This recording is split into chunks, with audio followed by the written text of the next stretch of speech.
Hi friends, అందరికీ నమస్కారం. Welcome to my channel.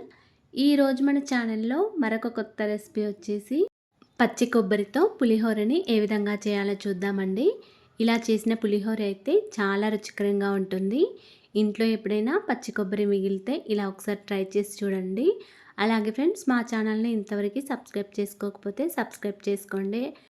ఇలా పచ్చి కొబ్బరితో చేసిన పులిహోర అయితే దేవునికి నైవేద్యం పెట్టడానికైనా లంచ్ బాక్స్లోకైనా చాలా రుచికరంగా ఉంటుందండి. మీరు కూడా ఇలా ఒకసారి ట్రై చేసి చూడండి. పచ్చి కొబ్బరితో పులిహోర చేయడానికి ముందుగా కుక్కర్లో ఒక 2.5 గ్లాసుల వరకు బియ్యాన్ని వేసుకోవాలి. మీరు పులిహోర ఎక్కువ కావాలనుకుంటే బియ్యం క్వాంటిటీని ఎక్కువగా తీసుకోవచ్చండి. ఈ బియ్యం వచ్చేసి ఒక 700 గ్రామ్స్ వరకు ఉంటాయి. ఈ బియ్యాన్ని వాటర్తో శుభ్రంగా ఒక 2 టైమ్స్ వరకు కడుక్కోవాలండి. తర్వాత దీనిలోకి ఒక 4 గ్లాసుల వరకు వాటర్ వేసుకోవాలి. మనం ఇక్కడ 2.5 గ్లాసుల బియ్యం తీసుకున్నాం కాబట్టి ఒక 4 గ్లాసుల వరకు వాటర్ వేసుకుంటే సరిపోతుంది. అదే మీరు గిన్నెలో రైస్ వండితే 2.5 గ్లాసుల బియ్యానికి ఒక 5 గ్లాసుల వరకు వాటర్ వేసుకోండి. అప్పుడే అన్నం అనేది పర్ఫెక్ట్గా ఉడుకుతుంది. ఇలా బియ్యంలోకి వాటర్ వేసిన తర్వాత కుక్కర్ మీద మూత పెట్టుకొని స్టవ్ ఆన్ చేసుకొని ఈ కుక్కర్ స్టవ్ మీద పెట్టుకొని ఒక 3 విజిల్స్ వచ్చే వరకు ఉంచుకోండి. తర్వాత ఒక మిక్సీ జార్ తీసుకొని దీనిలోకి ఒక 1/2 టీ స్పూన్ వరకు జీలకర్ర, ఒక 1/2 టీ స్పూన్ వరకు ఆవాలు వేసుకోండి. తర్వాత దీనిలోకి ఒక కొబ్బరికాయ తీసుకొని మొత్తం ఇలా చిన్న ముక్కలుగా కట్ చేసుకొని వేసుకోండి. నేనైతే ఒక ఫుల్ కొబ్బరికాయ తీసుకొని ఇలా చిన్న చిన్న ముక్కలుగా కట్ చేసుకొని వేసుకున్నానండి. ఇక్కడ మనం తీసుకున్న బియ్యం క్వాంటిటీకి ఈ కొబ్బరి మొత్తం సరిపోతుందండి.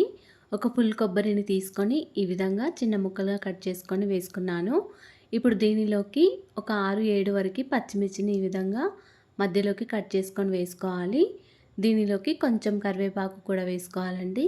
అలాగే ఒక గుప్పెడంత కొత్తిమీరని కూడా తీసుకొని ఈ మిక్సీ జార్లో వేసుకోవాలి.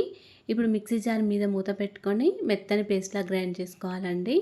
ఈ విధంగా గ్రైండ్ చేసుకొని పక్కకు పెట్టుకోవాలి. కుక్కర్లోని అన్నం మొత్తం ఈ విధంగా ఒక బేషన్లో వేసుకొని అన్నం మొత్తం పొడి పొడిగా చేసుకోవాలండి.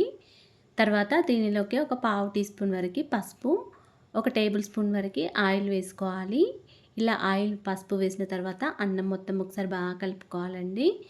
తర్వాత దీనిలోకి రుచికి సరిపడా సాల్ట్ని కూడా వేసి మళ్ళీ ఒకసారి బాగా కలుపుకోవాలి. మనం వేసిన ఉప్పు, పసుపు, ఆయిల్ మొత్తం అన్నానికి పట్టేలాగా ఒకసారి బాగా కలుపుకోవాలండి. ఇలా అన్నీ కరెక్ట్గా కలిపితేనే మనకి పులిహోర రుచి చాలా బాగుంటుందండి.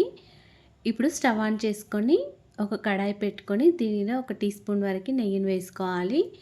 నెయ్యితో పాటు మరొక 2 టేబుల్ స్పూన్ల వరకు ఆయిల్ కూడా వేసుకొని వేడి చేసుకోవాలండి. ఇలా ఆయిల్ నెయ్యి వేడయ్యాక ఒక 3 టీ స్పూన్ల వరకు పల్లీలు కూడా వేసుకోవాలి. 2 టీ స్పూన్ల వరకు జీడిపప్పు కూడా వేసుకొని ఫ్రై చేసుకోవాలి.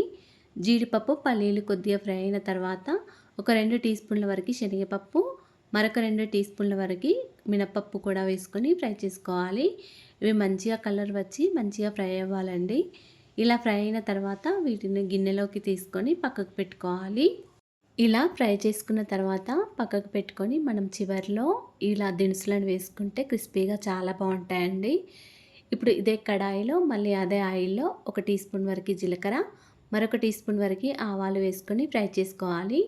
దీనిలోకి ఒక 6-7 వరకు ఎండుమిర్చిని కూడా వేసుకోవాలండి. ఇలా ఎండుమిర్చి మంచిగా ఫ్రై అయిన తర్వాత కొంచెం కరివేపాకు కూడా వేసుకొని ఫ్రై చేసుకోవాలి. ఈ కొబ్బరి పులిహోర మరింత స్పైసీగా ఉండాలనుకుంటే ఇందులోకి ఒక 6-7 వరకు మిరియాలు కూడా వేసుకోవచ్చండి.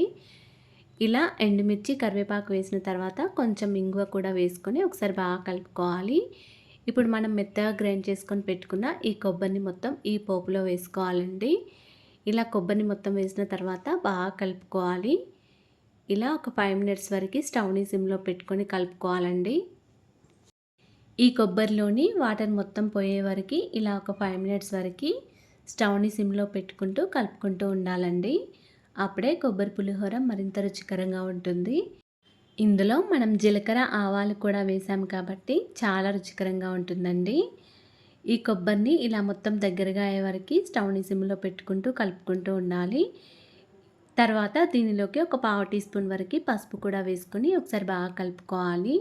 ఈ పసుపు మొత్తం కొబ్బరిలో కలిసే విధంగా బాగా కలుపుకోవాలండి. ఇప్పుడు దీనిలోకి ఒక 3 నిమ్మకాయల నుండి తీసిన నిమ్మరసం వేసుకోవాలండి.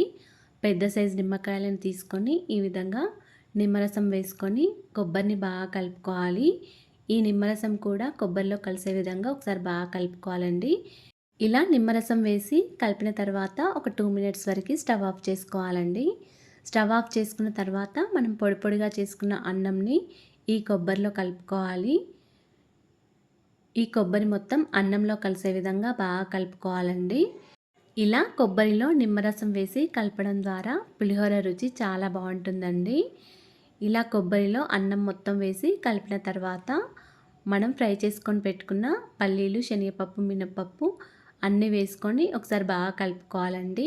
అంతేనండి, ఎంతో రుచికరమైన కొబ్బరి పులిహోర రెడీ అయిపోయింది. మీరు కూడా ఇలా ఒకసారి ట్రై చేసి చూడండి. ఈ కొబ్బరి పులిహోర అయితే చాలా రుచికరంగా ఉందండి. దేవునికి నైవేద్యం పెట్టడానికైనా, లంచ్ బాక్స్లోకైనా ఎప్పుడైనా తినాలనిపిస్తే కూడా ఈ విధంగా ఈజీగా చేసుకోవచ్చండి. ఈ వీడియో కనుక నచ్చినట్లయితే ఒక లైక్ చేయండి అండ్ షేర్ చేయండి. మా ఛానల్ని సబ్స్క్రైబ్ చేసుకోండి. Thanks for watching. ధన్యవాదములు.